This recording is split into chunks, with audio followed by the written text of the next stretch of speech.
Cowlyd. There must have been a little building on the outside here with a door through from the house.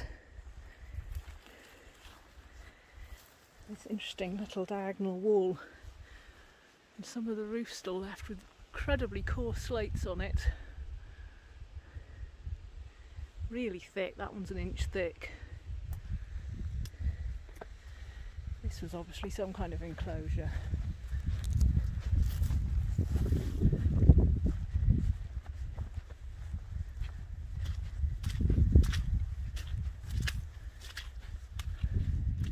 This little outbuilding on the end here.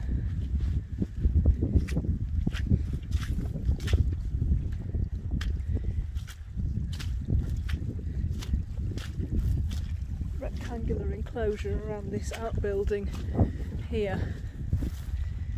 I assume that you would have got in by going down this track here, but there's a fence across there now. This wall isn't much barrier anymore.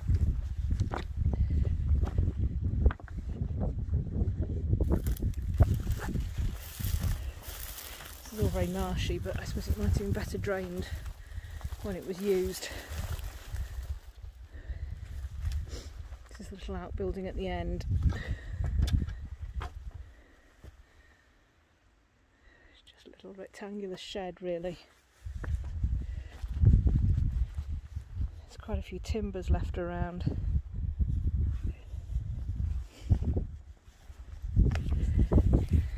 Ridge tile there.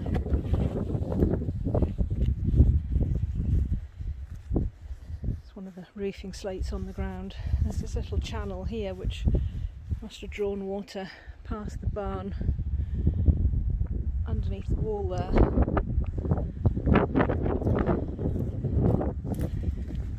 The lake might be a little bit smaller than it was lived in, because it's a reservoir now.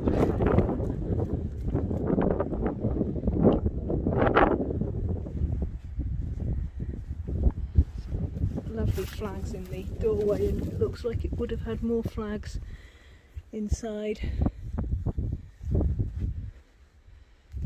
Big opening up there.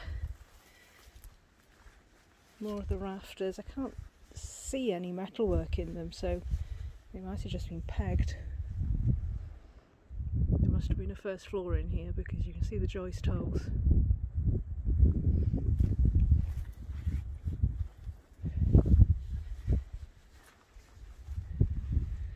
This doorway's quite low. I'm 5'3" and it comes to the bridge of my nose.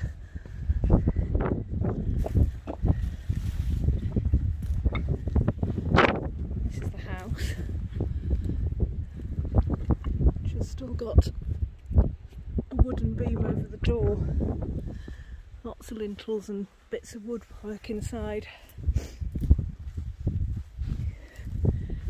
Fireplace, which is all collapsed. I don't know whether there was a stone lintel or a beam. I can't see a sign of either. Two little nooks there in the back left of the fireplace. There's a little window there.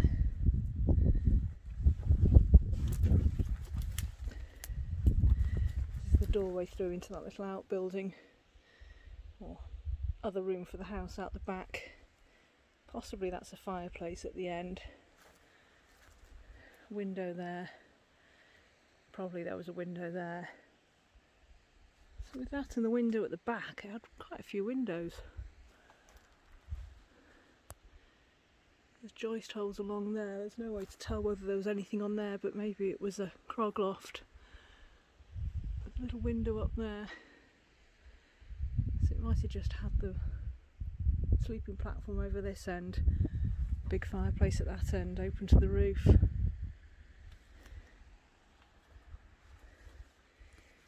Floors covered in bits like that, the ridge tiles and slates.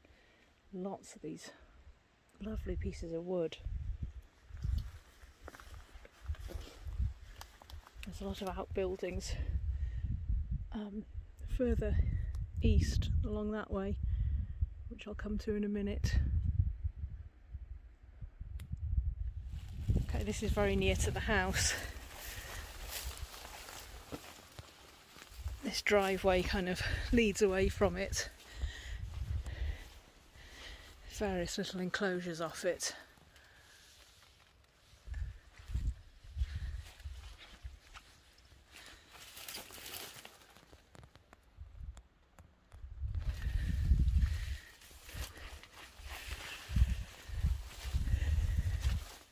It's a bit hard to see what's over the top of the walls. Basically there's just lots of little sheep pens. It's weird is this little bit here because it's like a little kind of square cell which seems to have no entrance or exit into it at all, which is a bit odd.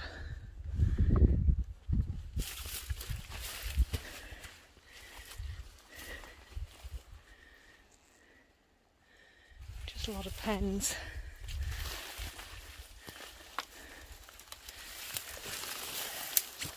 Which look like they've been used relatively recently.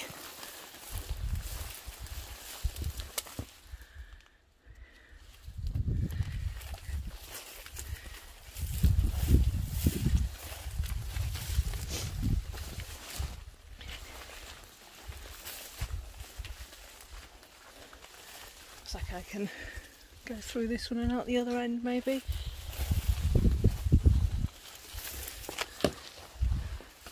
Still plenty of sheep up here.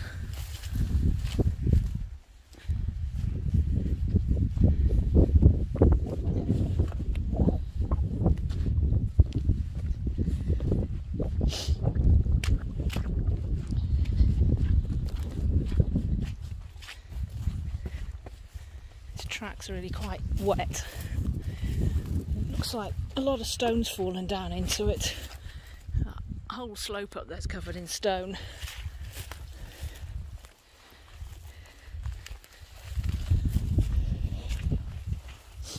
Almost looks like a tiny passing place.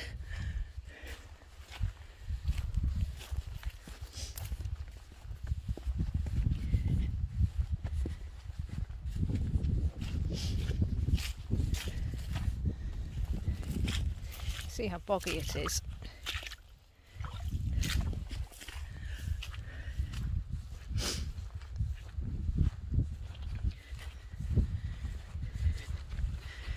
You've got this extra little outbuilding which is almost built into the rocks. That rock's got some interesting markings on it. I'll have to come back and look at.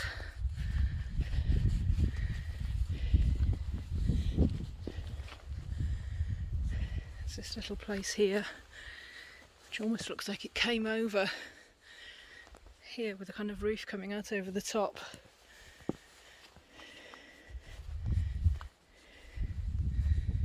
And this place has got its door blocked up, so I'll go back out the same way I came in.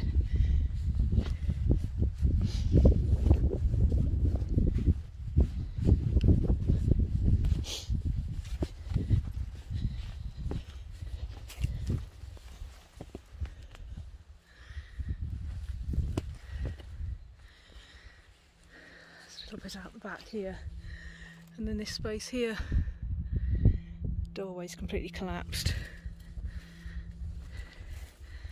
Some slate, so it must have had a roof at some point, made out of slate. Not much to see in there. And then there's the lake. It's quite isolated from the other houses. The next one along there is Garreg Wen, and that's a way away. It's lovely and peaceful on a day like today. The house is all the way back there in the distance, just in the centre of the screen now.